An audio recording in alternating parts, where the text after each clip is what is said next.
Hey everybody, it's Joe Trippy and welcome back to That Trippy Show. First, a quick programming note. We have one more special guest episode for you over the holidays, and we're excited to drop that one for you next week. I know many of you are traveling to see family over the holidays. This will probably be a shorter show, but we had to talk about Colorado and even more good news as we close out the year. Alex, I'm happy about closing out this year. Trust me. Where should we get started? Yeah, I wanted to continue the good news into the holiday season. Joe, I saw a tweet from you that I thought was worth reading. I think you sent this morning as we're recording this. You said, and this is a follow up from our conversation last week. You said there's always been a lag of several months, but this will show up in polling prior to 2024 elections. And the headline that you shared was U.S. consumer confidence jumps to 5-month high and home sales eke out gains. Yeah, this is again more positive news. The second time we've had really good consumer confidence numbers going up, and this was a significant jump. Consumer confidence index rose to 110.7 in December. You're seeing like labor market differential increases. That increased to 27.5 from 23.0. Existing home sales gained nearly a point in November. But again, that's moving up. It's going in the right direction. Medium home prices rose 4%, $387,000 from a year ago. And you keep seeing this. The more, none of those other numbers really matter, even the existing home sales gaining, et cetera. I mean, that's a good sign. But what's really significant is the consumer confidence rising. I mean, people saying that they're answering these index questions about, do they feel better about their economic future? And it's jumping big time. These are big leaps. So we had that last week. I think we were talking about the University of Michigan Index. This is the U.S. Consumer Confidence Index. I mean, they both have signaled pretty strong. But that one I think was a 13-point jump in one month. So you're seeing these occur now, and again, this leads back to the stupid ass question that you see over and over again on the with the talking heads. But why? Why, if the economy is so good, do people not approve of Biden and his numbers are so low? It's because and I keep saying this, I'm going to repeat myself again. I know that bugs people sometimes when you listen to our show, but it's the way it works. It is because there's always a lag, always has been a lag between the perception and the reality. The reality is the longer people perceive there's been a downturn, the longer it takes them to perceive the new reality that things are moving in the right direction.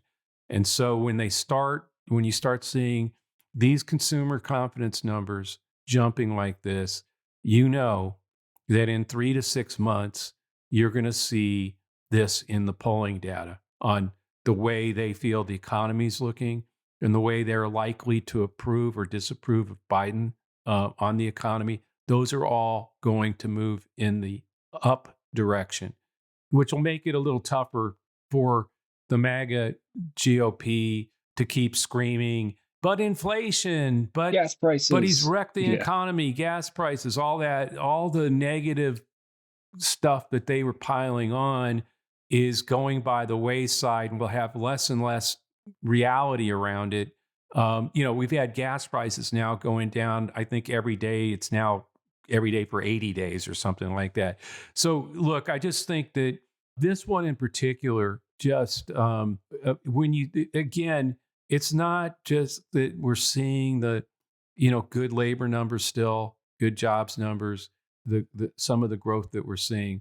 But when you start seeing consumer confidence moving like this, it's just months away from when people will start answering those economic poll questions a little differently. And I think, again, the three things I see happening to give Biden a much bigger, I think, a better chance and a much bigger margin than he had last time in 2020 when he did get 51%. Are the three things. It's this, that the economy, actually the same thing that we were talking about in 2022. The economy is going to be better by the time we get to this election, much better. The way people feel about it will be. Two, the contrast will become even more stark between Trump and Biden, and Trump will continue to do that. And I think the other thing that's like we said this last time, external events, and we've already had a few like this week, which we're going to get to. Colorado, for example, there will be things that happen here that people wouldn't have necessarily predicted, or that we'll see. We won't know what the impact of them is unpredictable. We'll see what that's like too. But I think in the end, the doubts that are growing about Trump are going to way outweigh Biden's age and some of this other stuff that's been weighing down on Biden. Well, let's get to that externality, Joe. From good news for Biden to, I guess, more good news for Biden. One of the big things we got to talk about, in case you've been living under a rock, the Supreme Court of Colorado ruled that Trump is now ineligible for the ballot in Colorado. They threw him off the ballot because of his role in January 6th, fomenting an insurrection, et cetera. I should note that Colorado's deadline to print ballots is real soon, so this has to resolve very quickly, one way or the other. But what on earth? Like, that came out of nowhere, didn't it? Well, no, I mean, it's been going through courts, and the different states have already tried it, and or different plaintiffs have tried to take it in other states, and for a lot of reasons, procedural and otherwise, they were they didn't make it to actual judgment. This one, look, I've always been of a mixed feeling about the 14th Amendment. On the one hand, anything that stops Trump from returning to the White House, I'm all for, even if even if I don't think it's the best way to do it. And personally, I want to crush him at the ballot box. I think that's the best way to push back and to end MAGA. The one thing I've learned over the years is that crushing defeats have a way of making a party rethink what the hell it's doing and its course. And if there was ever a party that really needs to rethink what the hell it's doing and the course it's on, it's the MAGA Republican Party. But so so one, I want to just state that clearly that I'd prefer to crush them at the ballot box, and I think that's going to happen. I think this could play into it though, Why? for a bunch of reasons. Well, as I pointed out, I think I may have talked about this a little bit on the last episode, but one of the things I think, it was the biggest worry Trump's got to worry about. He's worrying about. They should be worried about the 31%, I think, of Republicans who say if he's convicted, they're not voting for him. That's that just says to me, look, that 31%, well, wait a minute. They just had to contemplate that when they got asked the question, right? In other words, they're sitting out there, floating out there. They're for Trump right now. But when they get asked, hey, if he's convicted, what are you going to do? Well, I'm not voting for him if he's convicted. Well, a Supreme Court of the state of Colorado just said that he is an insurrectionist who should not be on the ballot. Now, Trump is going to scream, it's them trying to stop me, the deep state, the courts, you should decide. But I think every one of these actually starts to make that 31%. By the way, that's of Republicans, so forget about what happens with independents and others. But I think a lot of these people might start to think, hey, Nikki Haley's not so bad. DeSantis is not so bad, right? Yeah, I mean, I'm DeSantis is not pretty bad. talking. Well, no, they're all bad. That's not my point. I'm talking about these people that are for Trump, but are actually saying, "Hey, I won't vote for him if he's convicted." So I think every one of these court things, sort of like makes it a little bit riskier to stay with him. It could. But I think the other thing, though, is that, look, this is definitely going to drive his base insane. Mm-hmm. Already is. Yeah. Right. It already is. They're already making death threats to judges and officials. And that you got deep red states. They're already making noises about throwing Biden off the ballot. Again, I think all of this is likely to, again, build up that contrast that I was talking about. Number two, the contrast between Trump and MAGA and Biden and us doing the work. So I think this starts to shape up. It could possibly shape up that way. And the other thing is, it's really kind of interesting, but ultimately this will be decided by the Supreme Court. and it's likely. I know a ton of people, including you and I, are doubtful that the Supreme Court will do will actually do what the law says Yeah, and it's rule three that Trump that judges, Clarence right. Thomas, Yeah. like no way. Well, the thing is, I think Roberts and the court understand the historic significance of Right. what they'll be doing when they rule on this. And it's going to be interesting to see Well, but there's how arguments they on both decide to sides go there, to. right? The Yeah, historic yeah, significance. right. No, but I'm saying it'll be interesting to see how that weighs on them or doesn't. How they basically play this out.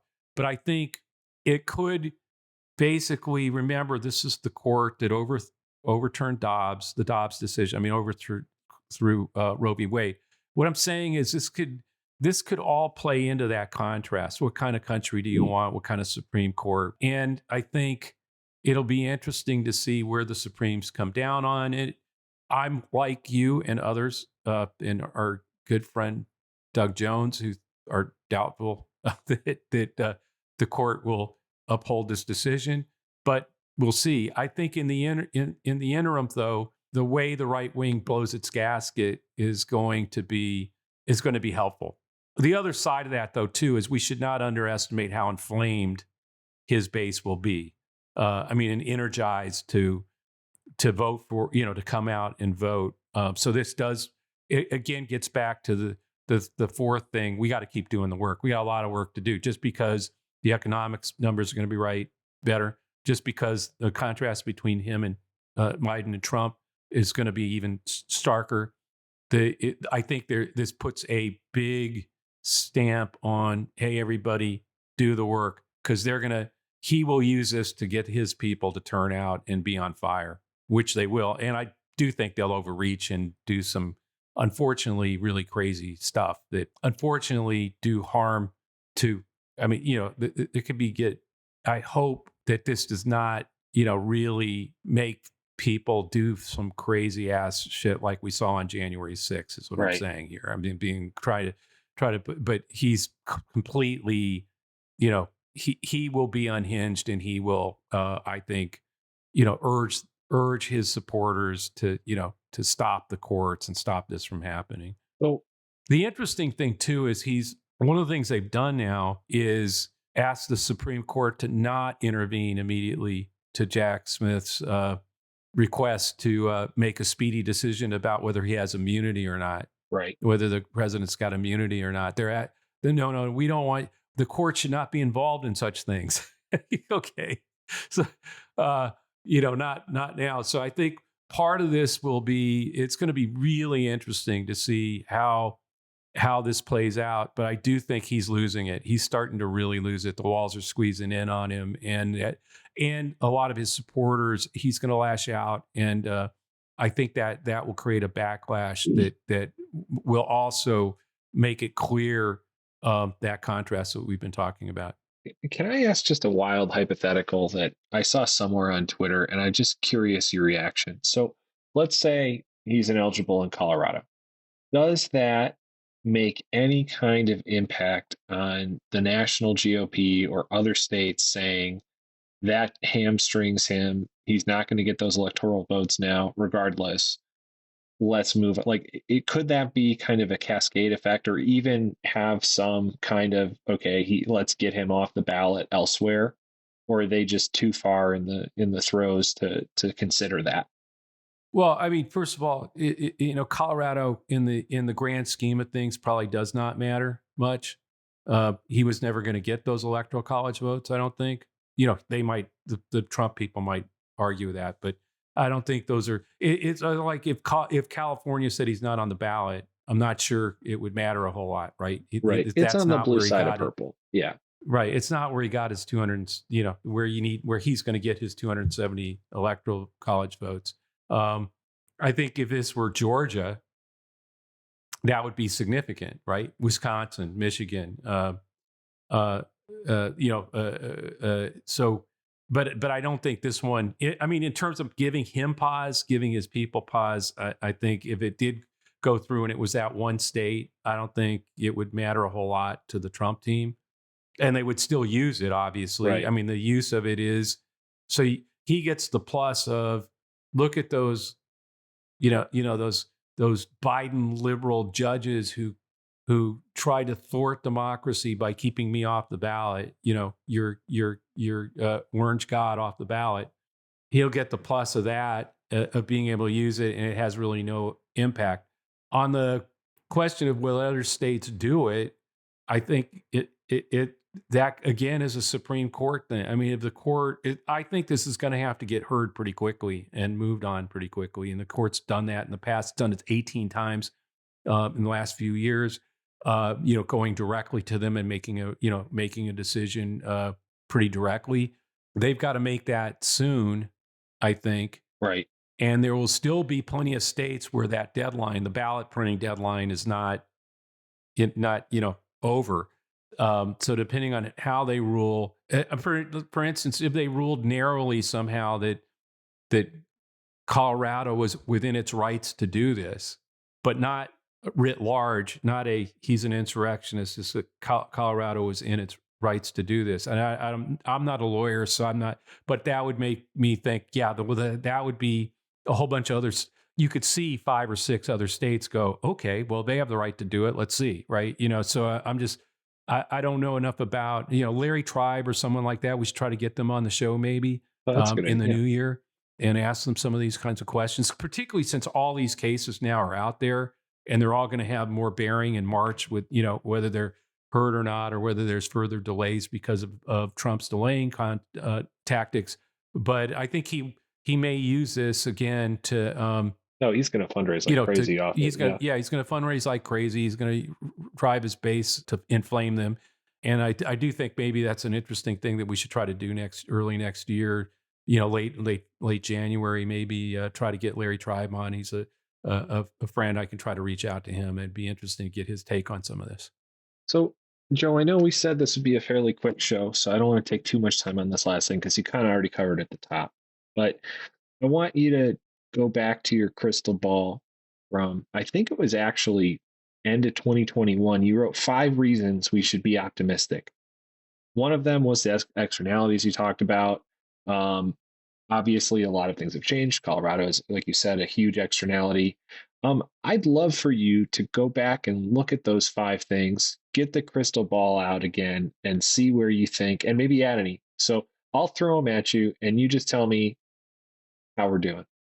So, Okay. number 1, you said redistricting was a draw. I would probably say it's gotten better quite a bit. Oh yeah, no. Redistricting, that's like moved big time in our favor with rulings in everything from Alabama, and not just the redistricting, but also things like Santos in New York. Getting Biden booted held out seat, of the House, and yeah. It's just there's been a bunch of things that I think are much better for us on both the way that the map wise, gerrymandering wise for sure.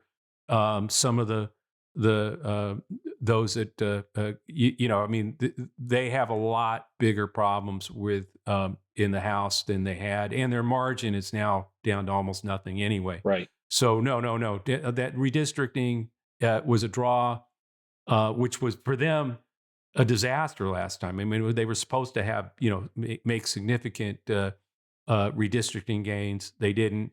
And now the courts where they were sued because they had so obvious in what they were trying to do, like in Alabama, like, one seat when it should have been 2 Democratic seats. Well, now there's 2.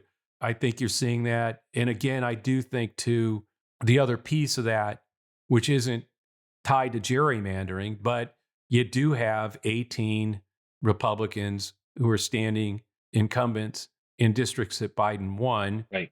who are now not only carrying the Dobbs decision, but also MAGA Mike Johnson as their speaker, and also voted for a impeachment inquiry against Biden, and also whatever, we can just keep an also and also and also. So no, I think on those scores, the way the map is and the people that are in trouble, particularly in the House, Yep. I'd much rather be us than them. And I'd much rather be us this year than even last year when I thought that there wasn't going to be a red wave and that they weren't going to get a big boost out of gerrymandering, and they didn't.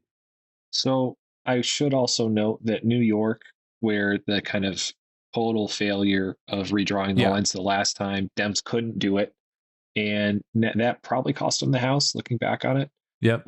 now they have to redraw them, which is a great sign. Obviously, you mentioned the Republicans are down Santos. You already kind of touched on it with MAGA Mike, but your second point was Republicans will nominate a crop of loons not seen since 2020. Well, you got MAGA Mike. Twin. You got the guy out there saying that immigrants are poisoning the blood of the country. I think you can probably check that one off too. Yeah, they're going to do the same thing. I mean, look, in these where they do have primaries, well, first of all, where they don't have primaries, it's probably because there's a MAGA, candidate. Where they do have primaries, and that's why you've seen all these people leave.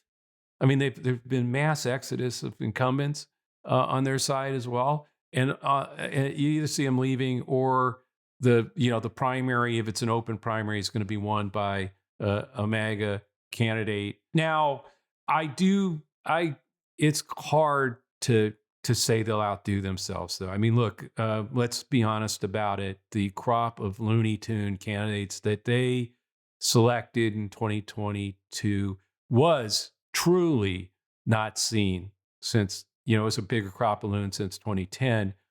I am not sure it's possible for them I don't know, to Joe. I reach think I beyond take that. the bet. You might take it, but that's what I'm saying. It's going to be at least as bad. Okay, let's call this one a basically, it was bad last time for They them. haven't It's going to learned be from it. equally bad this Yeah, time. they Yeah, haven't learned yeah. from it. Okay, Okay. yeah, And then I exactly. know you already touched on externalities. I think you pointed out, COVID going down, which it did, the reaction to the Ukraine war and how well Joe Biden did on that clearly helped at the end of 2022.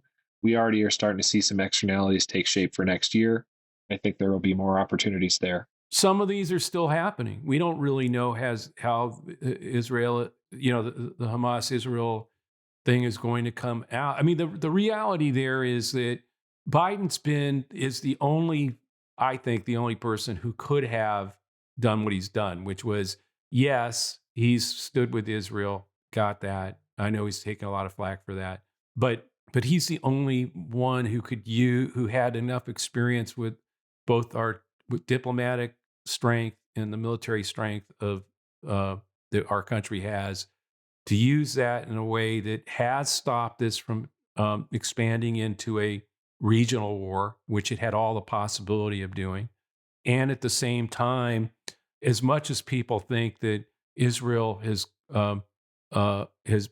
not handled this well or gone too far in the way it's handled it, hey, there's only one force that was there and strong enough with enough experience to make it, and this is always hard to prove, for making it not be a hell of a lot worse. I mean, from not, somebody giving a real blank check and not even trying to get those Right. pauses that got hostages out.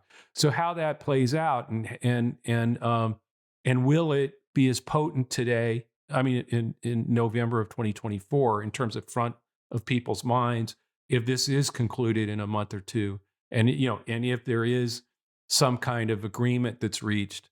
By the way, if there is anything moving in the direction of a two-state agreement, or even looking at like that's a remote possibility, there's only one force on the planet that can help make that happen, and it's the United Right. States of America and Joe Biden. So, again, as this all comes into contrast, the same, by the way, with Ukraine, one of the externalities is these idiots may not fund Ukraine, period, and maybe Ukraine falls. And that's an externality that could have a major. But by the way, just the vote of them not approving any aid to Ukraine, and just the no votes themselves.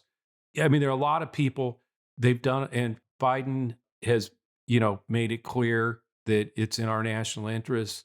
And there used to be, even this MAGA Mike Johnson was supposedly a proponent of continuing support for Ukraine. But as that dwindles, if they do, their act alone there could be the Right. externality that costs votes. Is all I'm trying to say. So there's a bunch of things that even on that we already know about that could spin in a way. Either way, by the way, I'm not Right. trying to. They're not all of them. Not all externalities work Are to the good. Yeah. benefit of democracy, and we've seen that. And that's. But there will be externalities in 2022. I believe that those that were likely would benefit democracy, Democrats, and hurt Trump and the Republicans. I think it's the same thing, though, because in a weird way, Israel and Gaza are like where COVID was. What I'm trying to say is a lot of the externalities that have impacted Biden's numbers and knocked them down with young people, with Hmm. they're known and they're only going to improve. In other words, is Israel and Hamas going to be front and center, literally 11 months from now, Right. And it already isn't. from where So yeah. right, and with it where it is right now is about as it's done the damage it's going to do to Biden. It gets better from here. That was my point about COVID last time too. That it was as much of people had feelings that that blaming Biden for them or feeling negative because of COVID. By the time we got to election time, that would as low as things had been, they would be better. So I think a lot of these externalities could work even, as they start to play themselves out, could work as much as they've impacted and admittedly hurt Biden Right. so far. Some of them, I think they go up from here. That was my argument economically. It was my argument with COVID. I think it could happen. I know it's happening economically right now. That I'm positive about. Not as sure about these others, but and there's others that we don't know Right. about Well, long that, way to we'll go. see.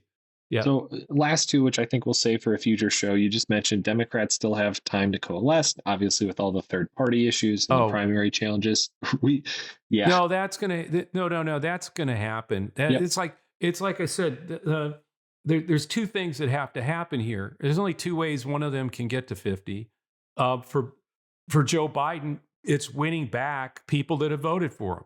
I mean, yes, there might be some young people that are upset because of Israel, right? Or that he didn't do enough about climate change, which I don't know how much more he could have done. But well, that's not my point. I understand why somebody's upset. You guys aren't doing enough to do this, and so his job, our job, is Biden needs to win back people that were with him in 2020, that were with Democrats in 2022.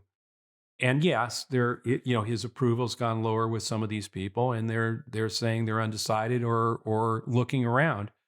That's an easier thing to do. It's a much easier thing to win back people that are already have been with you. Trump's only way to get to 50 is to win people that have never voted for him either time. They didn't vote for him in 2016. They didn't vote for him in 2020. Again, this is another one of those. It's the fourth thing, but I'd much rather be us than than Trump because, like I said, Biden has to win back people that are fundamentally kind of with him. They may be disappointed. Maybe they are upset about gas prices. I mean, everybody was. So I'm saying that I'm not saying they don't have good reasons, but I'm saying when the contrast with Trump comes back, when all this happens, Biden's got to win those people. Hey, come back here. This is what I've done. Tell him what he's done. Trump's got to somehow get people, by the way, with the court saying he's an insurrectionist who shouldn't be on the ballot, and 31% of his own party saying if he's convicted, I ain't voting for him. All these things, I'd much rather be us, and we still have time to coalesce. I'm pretty sure we will. And that gets us to back, if that's the case, number 5 was there are more of us than there are of them. And that's still true.